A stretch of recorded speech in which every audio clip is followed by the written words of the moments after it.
আমাদের নাট মন্দিরে এলো স্বদেশীর দল।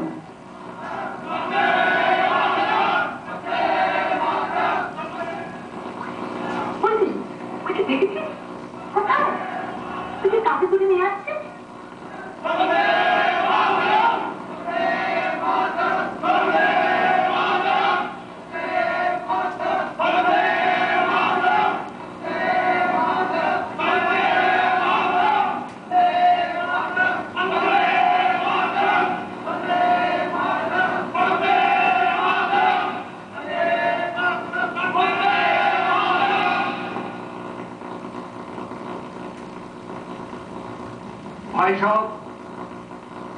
আজ কি উদ্দেশ্য নিয়ে আমরা এখানে সমবেত হয়েছি তা আপনারা সকলেই জানেন।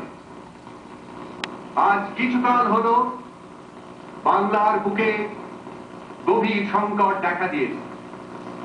ভারতের বড়লাট লর্ড কার্জনের রাজনৈতিক অস্ত্রচালনার ফলে আমাদের এই সোনার বাংলা দ্বিখণ্ডিত।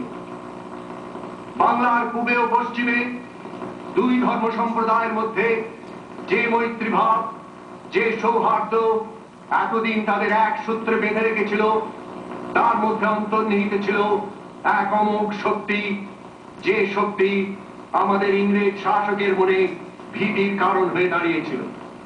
সেই শক্তির মূলে আঘাত করেছে এই খণ্ড।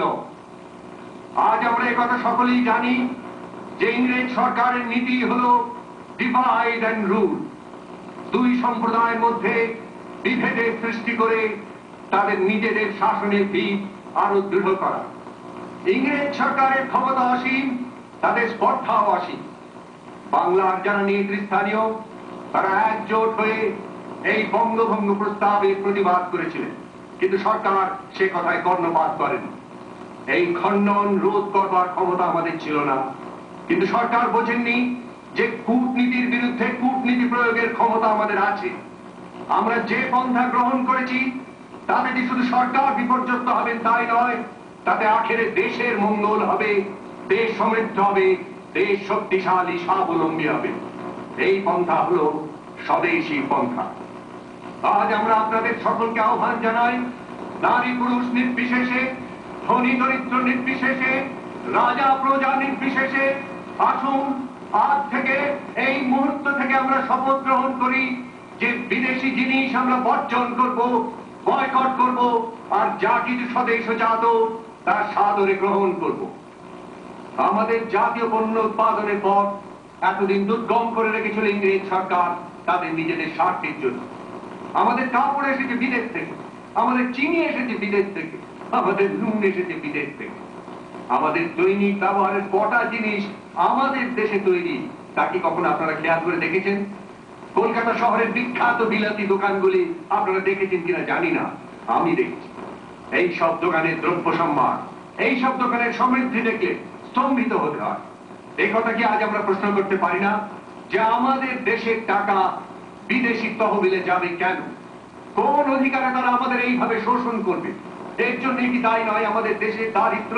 এই শোষণ প্রতিরোধ করা আমাদের সকলের কর্তব্য নয়? এই কলঙ্ক মোচন করার সময় কি আজও আসেনি?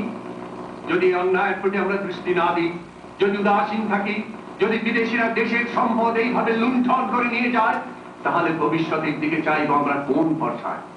তাই বলছি ভাই সকল, আজ ইংরেজ সরকারের যথেচ্ছতা রোধ করবার সময় এসেছে। আজ আর দ্বিধা করলে চলবে না। আজ আমাদের প্রত্যেককে গ্রহণ করতে হবে স্বদেশী ব্রত। আর এই ব্রত উদযাপনে যে মন্ত্র আমাদের প্রেরণা যোগাবে, যে মন্ত্রের শক্তিতে ব্রিটিশ শাসনের ভিত পর্যন্ত কেঁপে উঠবে, আসুন সকলে সেই মন্ত্র উচ্চারণ করে সমস্ত বিপদ তুচ্ছ জ্ঞান করে দেশ সেবার পবিত্র কাজে নিজেদের উৎসর্গ করি। বন্দে